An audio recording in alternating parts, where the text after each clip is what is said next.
कहते हैं किसी के घर रोज जाने से इज्जत कम हो जाती है, मगर भगवान के मंदिर में जाने से इज्जत बढ़ जाती है। पर और न होगा मुझ जैसा हतभागा, मेरे रहते वान शक्ति का तेरे तन में लागा।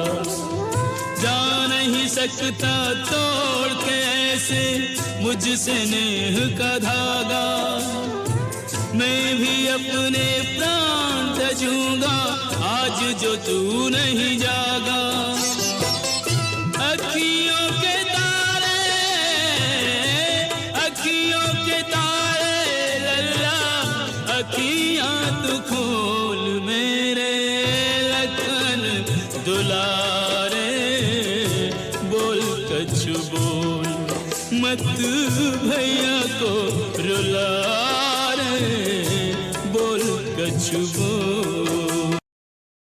राधे श्याम राधे श्याम राधे श्याम, बोले श्यावर रामचंद्र की जय, वृंदावन बिहारी लाल की जय, सीमापति महादेव जी की जय, पवन सुश्री हनुमान जी महाराज की जय, पूज्य पासी गोस्वामी तुलसीदास जी महाराज की जय, श्री रामचरित मानस जी की जय, श्री नाभा स्वामी जी महाराज की जय, श्री प्रियादास जी महाराज की जय, श्री भक्तमाल जी की जय, श्री अवधाम की जय, श्री सरजू मैया की जय, सब संतन की जय, सब भक्तन की जय।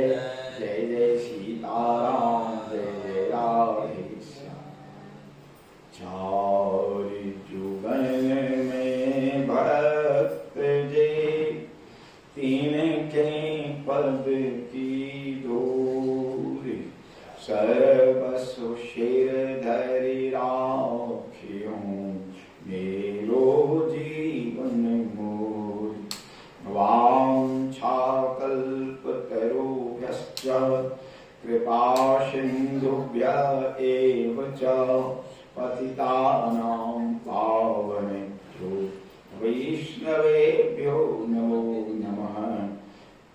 प्रह्लाद नारद पराशर पुंडरीका, व्यासाम्बरीश शुक शौनक भीष्मदाभ्यां, रुक्मांगदार्जुन वसिष्ठ विभीषणादीन् पुण्यामिमान् परम भागवतान् नमामि। श्री सीतानाथ समारंभां, श्री रामानंदार्य मध्यमां, अस्मदाचार्य पर्यन्तां वन्दे श्री गुरु परंपरां। भक्त भक्ति भगवंत गुरु चतुर्नाम बपुएक, इनके पद वंदन किए नाम से विघ्न अनेक।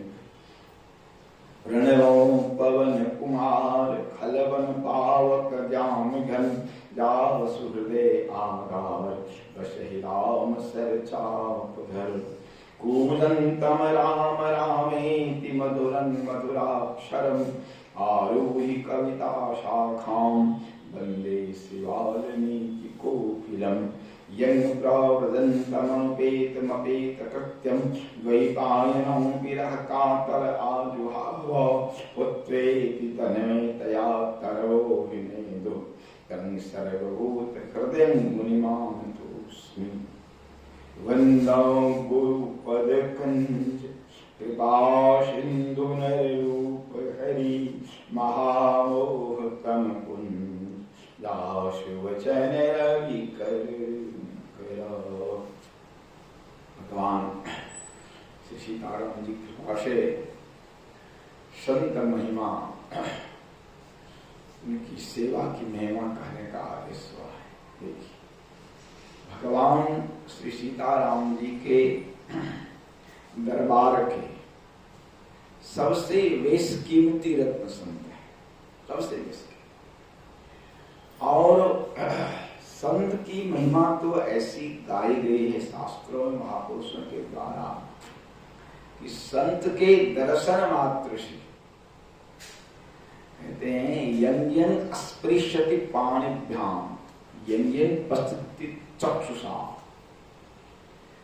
संत जिसको देख ले, जिसको छू ले, कहते हैं कि वो अगर जड़ भी है तो भी उसको परम पद की प्राप्ति। रामायण में लिखा है, जब जड़ चेतन मग जीव धने रे, जे चित ये प्रभु जिन प्रभु हेरे, ते सब भयउ परम पद जोगु, भरत दर्श में भव रोगु। भगवान श्री राम जब जा रहे हैं बन, तो जिन्होंने भगवान ने जिसको देखा या जिन्होंने भगवान को देखा, देखिए आंख वाले ने भगवान को देखा, चेतन जो है, क्योंकि भगवान का रूप ऐसा है कि कोई आंख वाला चाहे केंद्र की ओर नहीं देखे और मोहित न हो। और क्योंकि जनकपुर में सखियों ने चैलेंज कर दिया, कहु सखी अस को तनधारी, जय न मोह यह रूप निहार। कहु सखी अस को तनधारी, शरीर धारी मन आंख वाला, ऐसा कौन है जो इनको देख करके मोह। अरे महाराज, सृष्टि का सबसे कठोरतम हृदय का प्राणी सर्प नहीं है, लेकिन जी नहीं निरखी मग शापिनी बीछी, तजहि विषम विष तामस तीछ। इन कुछ सर्पणियों का तामसी स्वभाव नष्ट हो जाए महाराज के दर्शन मात्र से। दंडकारण्य के लिखा सरकार पंडित, दंडकारण्य किसी लोग वृद्ध थे, वृद्धावस्था से चरदर हो गए थे, वो भी जब राम जी को देखा तो सब वाकई लिपट जाए इनकी से कौन नहीं मना, वही सब गोपी बने। तो आंख वाले भगवान जिन चित्र ये प्रभु, जिसको राम जी ने देखा या जिन प्रभु देखा है, तो जड़ थे उनको राम जी ने देखा, चेतन ने राम जी को देखा।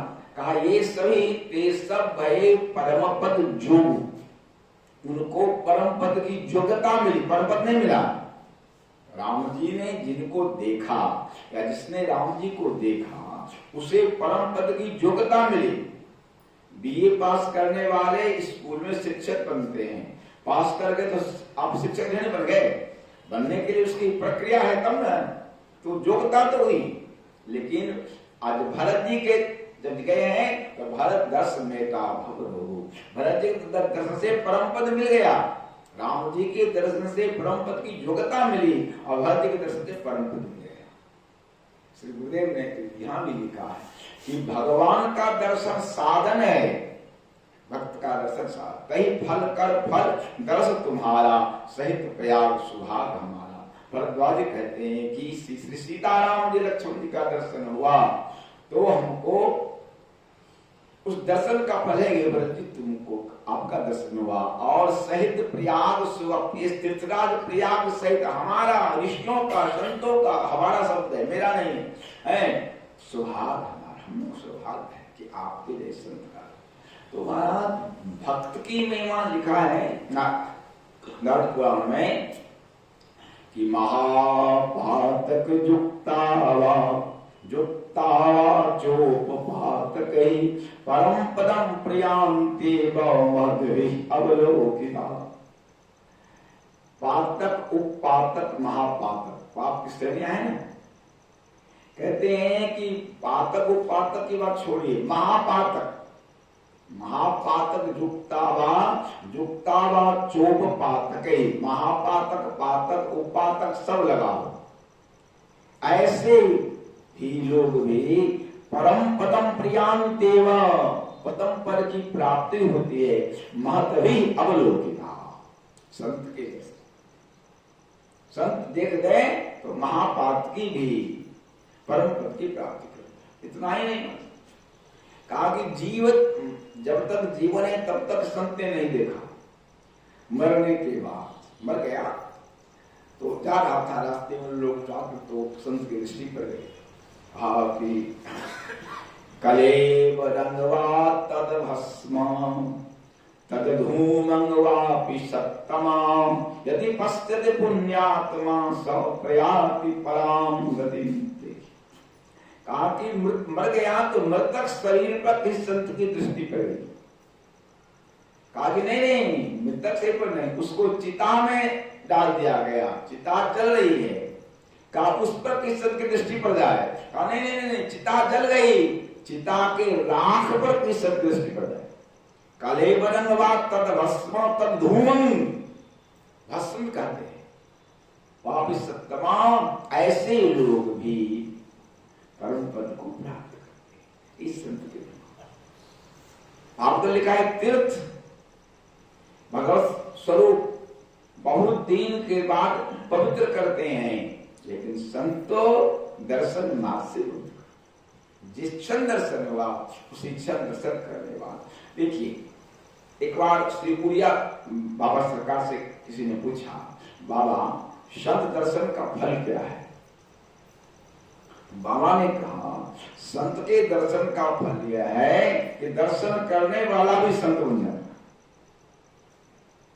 संत दर्शन करने वाला भी संत। उनके जीवन की घटना है, बाबा तो पैदल चलते थे गंगा किनारे किनारे, लेकिन प्रभाव ऐसा था लोग जान जाते थे। एक बार गंगा किनारे जा रहे थे, रात हो गई तो कहीं जंगल में रुके, तो लोगों को पता लग गया, तो कई लोग दूसरे दिन आए दर्शन करने। तो एक डकैत का सरदार था, वो भी आए संदेह सब जाते। तो बाबा ने पूछा क्या करते हो, तो कहा सरकार सही बात कहूं मैं डकैतों का सरदार, डकैती करता हूं। बाबा ने कहा ठीक है, एक बात मानोगे कैसे। डकैती किसी स्त्री का स्पर्श नहीं करता। हाँ सर ठीक है, मानोगे जी सकता, हो गया। इसके बाद वो कहीं डकैती में गया, डकैती उसके साथी लोग खूब डकैती की। जब चलने लगे तो उस घर की बहू को उठाकर उसके साथी लोग लेकर चल दिए, उसका जो सोने का जो पलंग था उसको। जब बाहर आए कहा क्या है, कहा इसको अरे राम हम सबको वचन दिए हैं, तो इसको वापस को जहां से लाया था। उन लोगों ने कहा कि गांव जग गया है, अब हम लोग नहीं जा सकते, पकड़े जाए, कुछ भी हो चलो हम चलते हैं। सरदार अपने से आया और जहां से उठाया था उसी कड़ाई पलंग को रख दिया, कहा कि लौट गए। अब देखिए घर गया सरदार, एक आज दिमाग में आया यह भी कोई जीवन है, लूटो खसोटो मारो काट है यही जीवन है। ना ना आज से ये कर्म नहीं करूंगा, सारे हथियार कुआं में फेंक दिए और साधु साथियों से कहा मेरा रास्ता बदल गया, तुम लोग अपना जानो। साधु संत के दर्शन का फल है, दर्शन करने वाला भी साधु बन जाता है। उसकी महिमा कौन कह सकता है। उसमें भी देखिए संत की सेवा, ये तो संत के दर्शन का, संत की सेवा, सेवा तो किसी का भी किया जाए, दुखी प्राणी की सेवा हो तो परमात्मा हमारे श्री सीताराम जी प्रसन्न।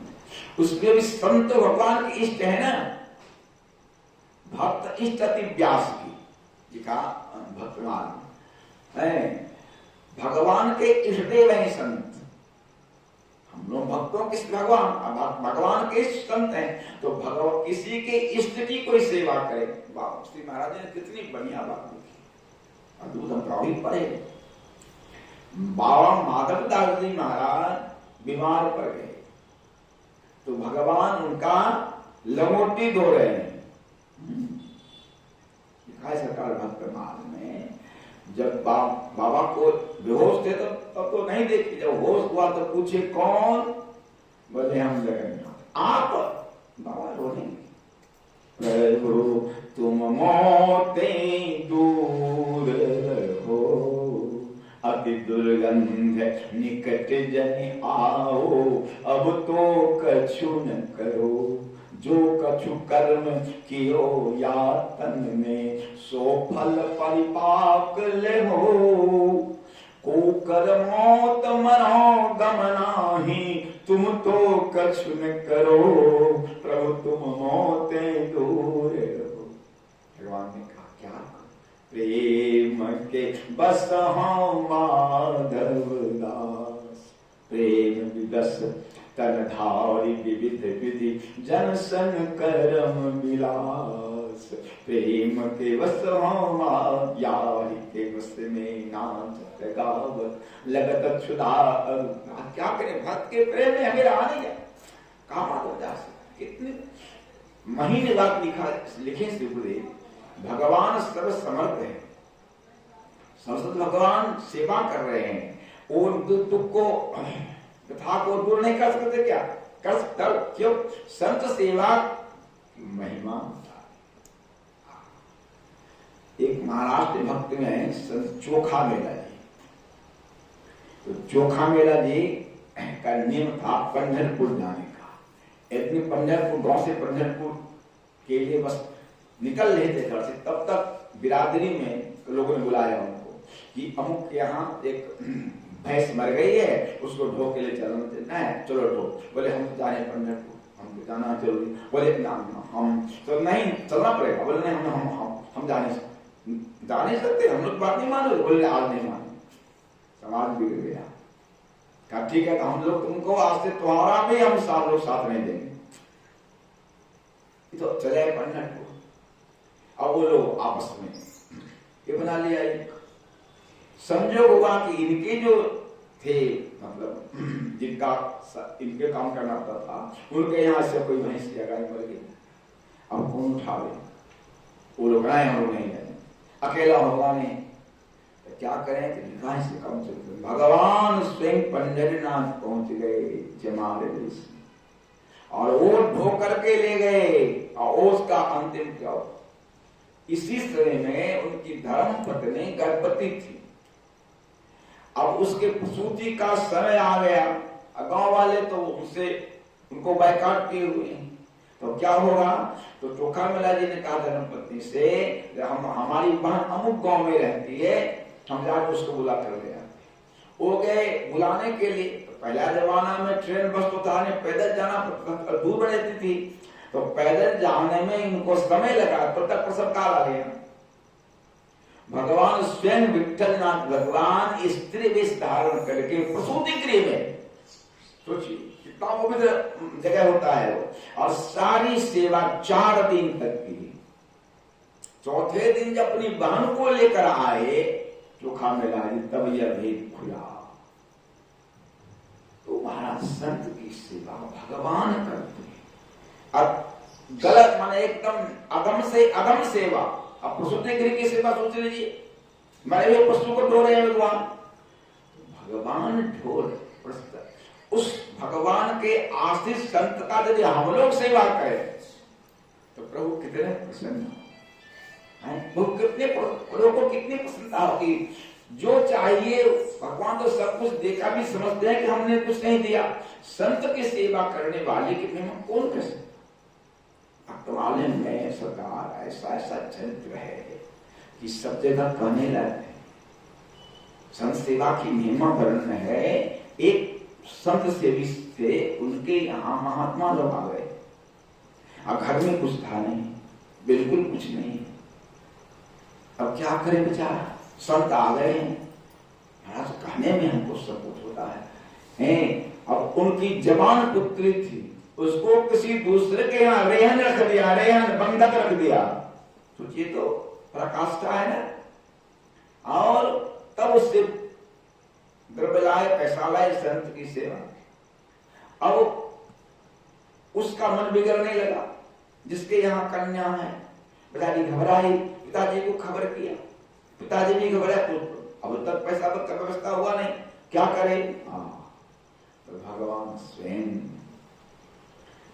स्वयं इनके पिताजी का रूप धारण करके पैसा दे करके और उसको घर लाए। आने पर पिताजी ने पूछा तो कैसे आ गए? बोला आप ही तो गए थे लाली। मैं गया था? नहीं तो हाँ आप गए थे। तब रोने लगे, पुत्री भी गई। ये उत्कृष्टता है।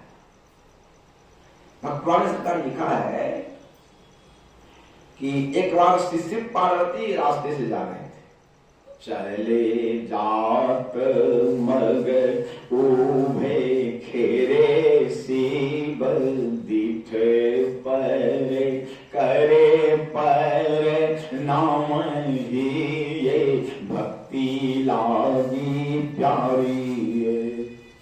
शंकर जी पार्वती जा रहे एक जगह, रास्ते में सब्जी उतर गए, नंदीश्वर से प्रणाम किया, साष्टांग लेट कर देखा जो यहाँ तो प्रणाम करने वाला कोई पवित्र नदी नहीं, कोई पवित्र वृक्ष भी नहीं, कोई मंदिर नहीं, ठाकुर कसको प्रणाम कर नहीं बोले। कुछ आगे चलने पर फिर बाबा उतर गए, फिर साष्टांग दंडवत किया। अब पार्वती जी को रहाने गया। पार्वती पूछे कि यो कौने को जो कहो मोसो दिखत जन को तब सो उचारी है। पूछा पार्वती जी सरकार, पहले भी आपने प्रणाम किया, अभी प्रणाम किया, किसको प्रणाम? कोई प्रणाम, कोई व्यक्ति, कोई वस्तु, कोई स्थान को नहीं। कहा बरस हजार दस बीते ताहम भक्त भई। भारती जहां पहले बार प्रणाम किए वहां 10,000 वर्ष पहले एक संत रहते थे, और जहां दूसरी बार प्रणाम किया वहां 10,000 वर्ष के बाद एक संत आएंगे। 10,000 वर्ष जहाँ रहते थे उसको आपने प्रणाम किया, उस भूमि को। हाँ, संत रहते थे वो भूमि दिव्य चिन्मय अति दिव्य हो गई ना प्रणाम। अब देखिए, जिस 10,000 वर्ष पहले जिस भूमि पर संत रहते थे उसको शंकर भगवान साष्टांग प्रणाम करते हैं, और फिर जब आगे कहे कि यहाँ 10,000 वर्ष के बाद एक संत अभी है नहीं, आएंगे, होंगे, भजन करेंगे, उनको ये संत भगवान के परम प्यारे, भगवान के दरबार के सबसे बेशकीमती रत्न संत। उस संत की जो सेवा करेगा वो कैसे। और हमारे क्षेत्र की एक घटना को सुना गया। एक गृहस्थ थे, सुखी संपन्न थे, संतों की सेवा में उनका बहुत मन लग गया, बहुत मन लग गया। उनकी संपत्ति लगभग नष्ट हो, मान खर्च हो गई, लेकिन उनके मन में कोई उसके लिए मलाल है, कोई दुख नहीं, सत्य की सेवा में खर्च हुआ, कोई गलत काम खर्च नहीं हुआ। एक बार उनके मन में आई बात कि द्वारका जी का, बम्बई में उनका लड़का काम करता था, द्वारका जी का दर्शन करे। तो द्वारका जी जाने का कोई है नहीं, लड़का का धंधा ऐसा है कि छोड़ के जा नहीं सकता, ये अकेले चल रही। इन कभी द्वारका जी गए नहीं, कुछ देखा सुना नहीं। जब ट्रेन में बैठे तो इनके मन में आ गई, हम कभी गए नहीं है, देखा सुना नहीं है, क्षेत्र में भाषा भाषी भी नहीं है, कैसे काम चलेगा, अकेला है, इस सोच रहे थे। तब एक महात्मा आ गए उनके सीट के बगल में, परस्पर बच्चे कहाँ जा रहे हैं? बोले द्वारका। हमको जाने पर, हाँ, अरे हमको जगह कई बार कैसा हमको देखा सुना है, चलो हम तुमको सब दिखा देते हैं। सब व्यवस्था, सब देखा सुना, रहने इत्यादि, भोजन सब व्यवस्था। एक 7 या 10 दिन रहे, लौटे तो जब जहां जिस स्टेशन पर चढ़े थे वहां जब ट्रेन पहुंची लौटती बात, तब महात्मा उतर गए। तब इनको हुआ कि ये कहीं ठाकुर जी तो नहीं है, ये हमारे साथ हमको कुछ मन, क्योंकि बिना किसी परिचय के इतना मदद करना, एकदम साथे रहना, छाया की तरह लगे रहना और ऐसा करना, ये तो कभी हो सक होगा कि महात्मा के चरण सरकार महात्मा ने इतना नहीं कहा, तुमने मेरे भक्तों की बड़ी सेवा की है, इसलिए मैं तेरी सेवा टीका के अंदर ध्यान, भक्त की सेवा करने वाला सरकार स्वयं, उसमें भैया बीमार संत की सेवा, सेवा किसी की, उस पक्षी की भी सेवा है, श्लाघनीय है। लेकिन संत भजनानंदी महात्मा धाम के वासी महात्मा, जिन्होंने घर द्वार सब छोड़ दिया, प्रभु के भरोसा भजन के नाम, और वो बीमार पड़ के बुढ़ापा में कहा जाता है सरकार, हमको नहीं बोलना चाहिए, लेकिन वृद्धावस्था में महात्माओं को कष्ट होता है, कोई देखने वाला नहीं, ऐसा लोग कहते हैं। उस सोच की जिन्होंने भजन किया जीवन भर, शरीर थक गया, बीमार हो गए, वो अब दायित्व किसका बनता है? भगवान ही संत के सेवक रक्षक भगवान है। तो उस विपत्ति में पड़े हुए संत की, रोग ग्रसित संत की जो सेवा करेगा, इससे बढ़कर पुण्यतम कार्य कोई होगा? सामान्य बुद्धि की बात। जो भगवान के लिए अपना जीवन न्यौछावर कर दिए, जिन्होंने संसार जो आंख उठाकर नहीं देखा, वैसे संत बीमार पड़ गए, और उस बीमार की सेवा जो करता है, महाराज सुनाया था, याद होगा, तो हनुमान जी लंका जा रहे हैं तो मैनान पर्वत आया, विश्राम कर लीजिए। इंद्र का डर था उनको, देवराज का, मां काट देंगे, तो हनुमान जी अपना प्रतिज्ञा के कारण विश्राम नहीं किए, देवराज आ गए। मैनान, अब तुम श्री राम दासानुदास हो गए, तुमने भगवान के भक्त हनुमान जी की सेवा का प्रयास किया है, इस प्रयास का फल देने का औकात हमको नहीं है। प्रयास किया, केवल सेवा नहीं की, तूने श्री राम भक्त की सेवा का प्रयास किया, इस प्रयास का फल तो राम नहीं दे सकते, हमारी औकात नहीं, लेकिन अब तुम मेरे मित्र हो गए, अब तुम्हारे लोग आंख उठाकर देखने का हिम्मत नहीं कर सकता हूं। अभयम ते प्रवेच्छाम गच्छता, अब तुम मुझसे अभय हो गए।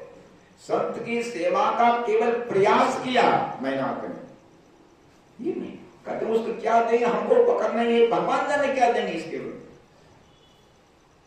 तो उसमें इस प्रकार बीमार संत की कोई सेवा करे, हमारे पास संत भगवान को कितना प्यारा होगा कि प्राणों से 1000 गुना कह दिए प्यारा प्यारा प्यारा।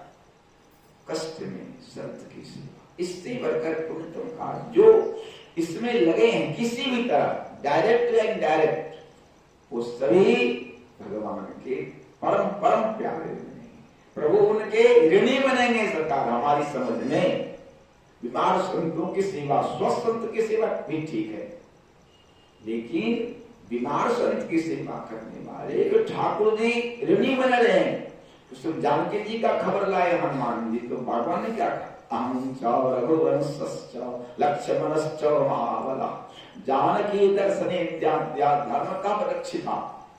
हनुमान, तुमने मुझे, लक्ष्मण जी को, पूरे रघुवंश को, जानकी जी की खबर सुनाकर रक्षा कर। अब हनुमान, यह राम तेरे सामने कंगाल है, कंगाल क्या दे सकता है? मुझे तो एक तुलसी का पत्ता दे देता है, एक चुल्लू जल दे देता है, उसको मैं अपने आप को बेच देता हूँ। प्राण प्यासे जानकी जी के खबर लाने वाले को मैं क्या दूं? आज राम कंगाल है, हनुमान तेरे सामने क्या दूं? संसार देखो देखो, आज राम अपना सर्वस्व हनुमान को दे रहा, अपना हृदय दे रहा है। हनुमान जी को अपना हृदय दे रहा, सर्वस्व जानकी जी की खबर सुनाने वाले की प्रभु की हवा। और जो जानकी जी के भी सेवक हैं, उनकी सेवा जो करे महाराज जी, वो कितने प्यारे होंगे प्रभु को, कितने दुलारे बनेंगे प्रभु को।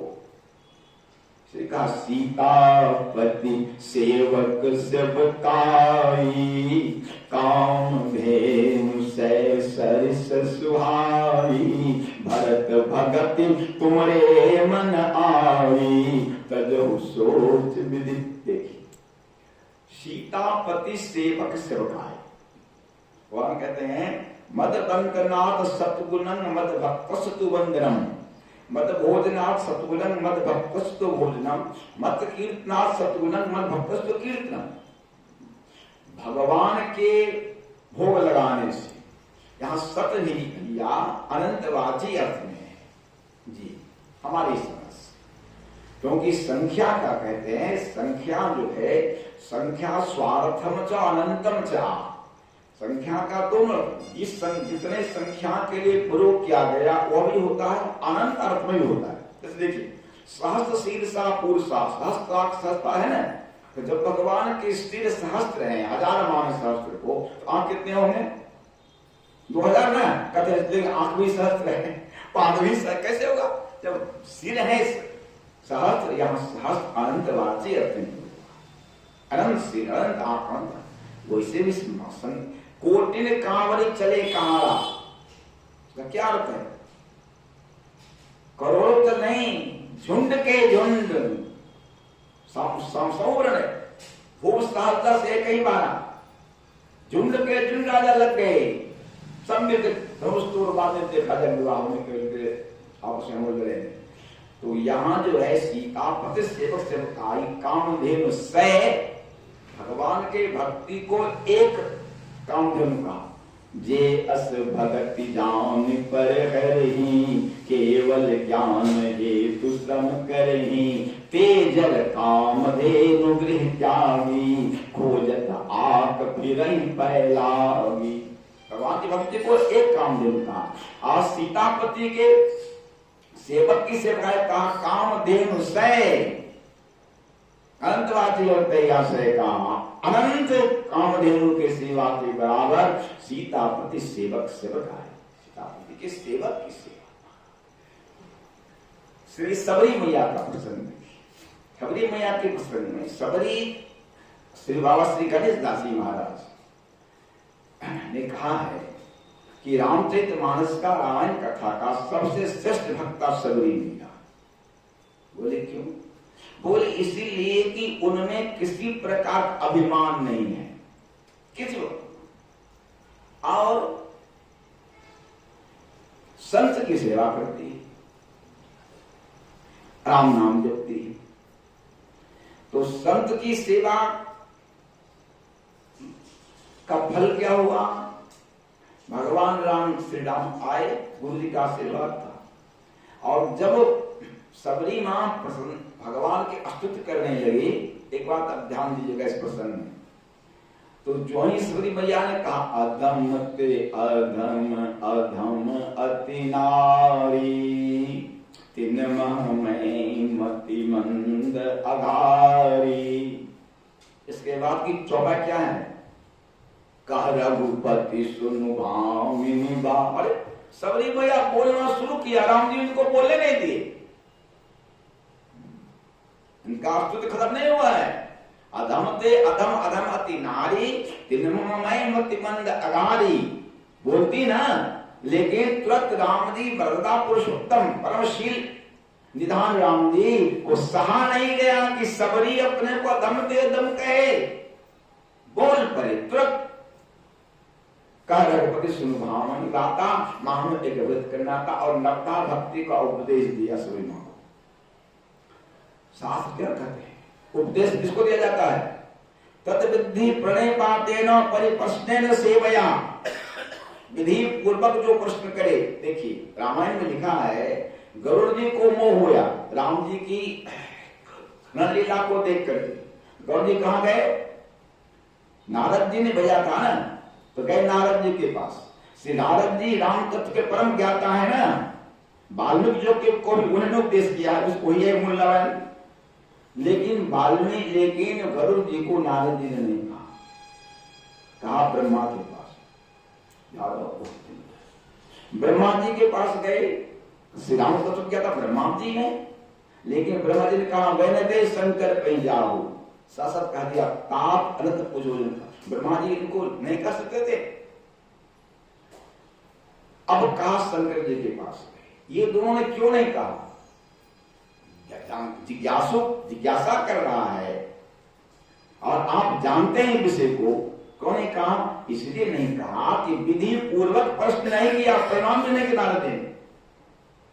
तब खगपति बुलंद कहीं गए हो, अपनी संदेश सुना और प्रणाम नहीं किया। इस तरह नारद जी को के पास गए, वहां भी प्रणाम नहीं किया। व्याकुल गयो देव ऋषि पाए, कहे जो संशय निज उड़माही। प्रणाम विधि पूर्वक प्रश्न नहीं करने के कारण न नारद जी ने उनको समझाया और न ब्रह्मा जी ने। हाँ, जब शंकर जी के पास आए, आज तक कहते हैं कहीं ममपद सागर सिर नावा, यहाँ विधिवत प्रश्न किया तो शंकर जी ने समाधान कर दिया। तो नियम है कि विधि पूर्वक प्रश्न करे तब आप उसको कहिए। यहां सबरी मैया ने प्रश्न नहीं किया है, प्रश्न ही नहीं किया कि हमको भक्ति का उपदेश दीजिए। राम जी ने भारत का उपदेश देना शुरू कर दिया और उस उपदेश ही नहीं दिया। क्या कहा? नवमो एक जिनके होई नारी पुरुष सचराचर कोई सोति से प्रिभामिनी मोरे सकल प्रकार भगति दृढ़। तो यही कहना था। आचार्यों ने अर्थ किया है इस प्रकार, ये सबरी जी को नवदा भक्ति का उपदेश नहीं है, का सबरी जी की स्तुति है। स्तुति राम जी ने सबरी जी की स्तुति की है, व्याज है उपदेश का, व्याकरण बहाना। अगर राम जी स्तुति करने लगते तो सबरी माता सुनती भाग जाती, कान बंद करती, इसीलिए बहाना बनाया, कहा स्तुति है, बहाना बनाया नवदा भक्ति के उपदेश का। सही अर्थ में भगवान ने सबरी मां की स्तुति की, इसको कहते हैं व्याज स्तुति। क्यों? संत सेवी है ना, संत से जब उनको 9 प्रकार की भक्ति थी तो उपदेश क्यों दिया? नवमो एको जिनके हो ये सकल प्रकार भगत दृढ़ तोरे, जब है ही तो उपदेश क्यों दिया? उपदेश नहीं दिया, स्तुति की। तो संत सेवी की भगवान फिर स्तुति करते हैं राम जी। जो संत की सेवा करता है उसका गुण गाते, स्तुति करते हैं, प्रशंसा। इस समय में संत की सेवा, वो भी बीमार संत की सेवा, मेरे पास संत नहीं है, क्या कहें इसके। लाल संत की सेवा करने वाला भगवान का अतिशय सुवत से प्रेमामणि हो रहे, भगवान को ऋणी बना, भगवान को ऋणी बन जाएंगे। देखा है इस अवस्था में बीमार आत्मा जो निराश्रय हो, उनकी सेवा करने का भाव जगा, ये मामूली बात नहीं है भैया। जन्म जन्म के सुकृत ही नहीं, जन्म जन्म के भजन का फल है हमारी समझ से। जन्म जन्म के सुकृत का फल नहीं है, जन्म जन्म के भजन का फल है, भक्ति का फल है। जो संत की सेवा, उस बीमार संत की सेवा करने की भावना जगी, उसको उतार लिया भूमि पर, यह गुण साधन से नहीं हो। निश्चित रूप से श्री गुरुदेव भगवान की कृपा की झड़ी है, झड़ी झड़ी झड़ी, अनवरत झड़ी है कृपा की झड़ी। नहीं तो ये मामूली बात नहीं। हृदय में यह भाव उठ कि हम बीमार संत की से देखते हैं सब, कोई पूछने वाला नहीं, लेकिन क्रिया में उतरना, ये भावना आई, इसलिए अपने सुकृत का फल नहीं, अपने भजन का भी फल नहीं है, ये गुरुदेव की कृपा की झड़ी है, झड़ी झड़ी झड़ी। अपने समस्त श्री गुरुदेव भगवान ने कृपा की, अजस्त्र वर्षा की, इसीलिए ये भाव हृदय में पनपा और सींच दिया। वही सींचे, सींच दिया, सींच करके साकार रूप दे दिया। आपको दिक्कत होगी, कलिकाल है ना, कलिकाल में अधर्म करने में कोई दिक्कत नहीं है। अभी कितने लोग 2 नंबर धंधा कर रहे हैं। दिखा गोस्वामी जी ने, कल केवल मल मूल मलिना पाप पयो निधि जनमन मीना, क्या दृष्टांत दिया। पाप रूपी समुद्र में लोग मीन मछली, जैसे मछली को कहा जाए, तुमको पानी से निकाल देंगे, कितने व्याकुल होगे। किसी को कहिए पाप नहीं करो, नौकरी नहीं कर सकते सका, बिना झूठ बोले हम तो नौकरी करके बोल रहे हैं आपको। घर में कोई इमरजेंसी काम आ गया, आप लिख कर दीजिए काम है, छुट्टी नहीं मिलेगा। लिख दीजिए झूठा हम बीमार पड़ गए, घर वाले बहुत बीमार है, छुट्टी नहीं मिलेगा। कहिए बिजनेसमैन को कहिए तुम 2 नंबर धंधा छोड़ो, वहां पे हमारा धंधा छोड़ ले, वो करने से तो जैसे मछली बिना जल के नहीं रह सकती, वैसे कलयुग के जीव बिना पाप के नहीं रह सकते। कलि केवल मलमूल मदीना, अब पाप पयोनिधि जनमन मीना। पाप रूपी समुद्र में, जल में लोग के मन मछली की बात उसमें सुख मानते हैं। ऐसे काल कलिकाल में चारों ओर देख रहे हैं क्या अवस्था है, देश विदेश की अवस्था। उसमें संत की सेवा, उस बीमार संत की सेवा का भाव हृदय में आया, उसको साकार रूप दे दिया। तो कलयुग में तो धर्म में पालन में कष्ट होता है ना, अधर्म में कोई कष्ट नहीं होता है।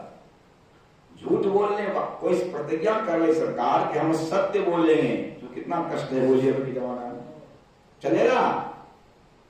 धर्म में कष्ट है, झूठ बोलने में कोई कष्ट नहीं है, कोई झूठ बोल के अपना लोग काम कर रहे हैं। लेकिन सत्य बोलने वाले को भारी कठिनाई है अभी के जमाने में। ये कलयुग है ना, कलयुग के विषय में लिखा है, कलयुग में धर्म को अधर्म ने घेर लिया, ढक दिया। धर्म है लेकिन उसको अधर्म ने ढक लिया चारों ओर से, बेचारा दबा दुबका हुआ, कोने में पड़ा होगा। तो सरकार कष्ट आपको होगा, सहयोग नहीं मिलेगा, पाप करने वाले को सहयोग मिलेगा। लेकिन महापुरुष का आशीर्वाद है, गुरुदेव का आशीर्वाद, हारिए नहीं मत, डटे रहिए, धर्म काम है।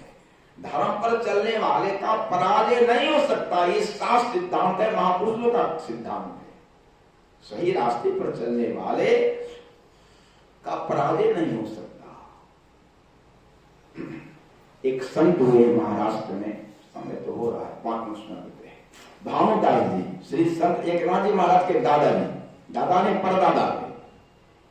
उन्होंने नियम लिया जीवन में कि कपड़ा बेचने का काम करते थे, उनका वही धंधा था जीवन का। हम गलत नहीं, असत्य नहीं बोलेंगे, शिक्षा की बात है। तो धंधा धीरे धीरे, जब ग्राहक आवे कहे भाई ये कपड़ा इतना में खरीदते हैं, हम इतना में बेचेंगे, धीरे धीरे हो गए, चौपट हो गए धंधा। घर के लोग संबंधी उनको बहुत कोसे, उनका कुछ नहीं, भूखे मर जाएंगे, तरफ तरफ के बच्चे हमारे, लेकिन मैं सत्य मार्ग का त्याग नहीं कर सकता। उसका फल क्या हुआ? समाज समझ गया कि ये सत्यवादी है, जो कहता इसके यहाँ उचित मूल्य नहीं मिलता है, गलत काम। इसके बाद लोग टूट पड़े और लिखा है सरकार की पानी की तरह पैसा उनके घर में आने लगा। तो धर्म पर डटना चाहिए। कष्ट होगा, परेशानी होगी, हो सकता है कि दुष्ट लोग हंसी भी उड़ावे, मजाक भी उड़ावे, लेकिन डटे रहिए। सहायक प्रभु हैं, सहायक गुरुदेव हैं, जिस गुरुदेव की कृपा से अब तक निभा आया है, आगे भी वही निभाएंगे, इस बात का भरोसा रखिए और अपने पथ पर, कर्तव्य पर डटे। कठिनाई आगे झेलते रहिए, लेकिन डटे। सीताराम सीताराम सीताराम सीताराम सीताराम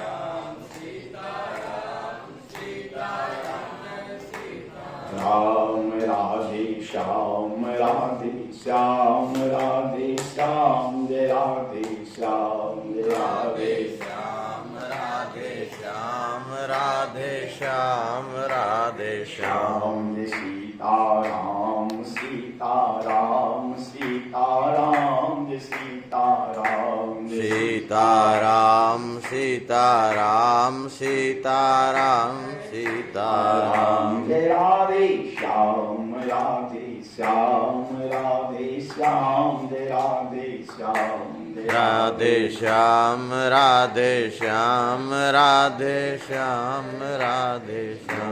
श्याम रामचंद्र की जय, वृंदावन बिहारी लाल की जय। पीड़ पराई जाने रे वैष्णव। महाराज जी जय श्री राम। जय जय श्री राम। आपका शुभ नाम क्या है महाराज जी? गणेश दास जी। अच्छा, गणेश दास जी। जी। अच्छा, आप कहाँ रहते हैं? यही हनुमान मंदिर है, दिन बंधु नेत्रालय के पास में। तो ये सिर में चोट, जरा सिर झुकाइए, जरा देखिए। ये तो बहुत बड़ा आपको चोट लगी थी पहले हैं? जी अच्छा, बहुत बड़ा घाव था। जी तब ठीक नहीं हुआ? जी नहीं, अभी नहीं ठीक हुआ महाराज जैसे। अब सीधा कर लीजिए सर। आपके पास इलाज कराने के लिए पैसा है? जी नहीं, हम तो वैसे जैसे कि बैंक बैलेंस तो नहीं है? जी नहीं, कुछ नहीं, बस एकदम जैसे तैसे। ट्रस्ट के द्वारा इलाज करवाना चाहते हैं? जी महाराज। तो पूरा परहेज करिएगा और 2-3 महीना में एकदम ठीक हो जाएगा, कायदे से इलाज चलेगा, जी एकदम ठीक हो जाएगा। जी जी। जय श्री राम। जय श्री राम।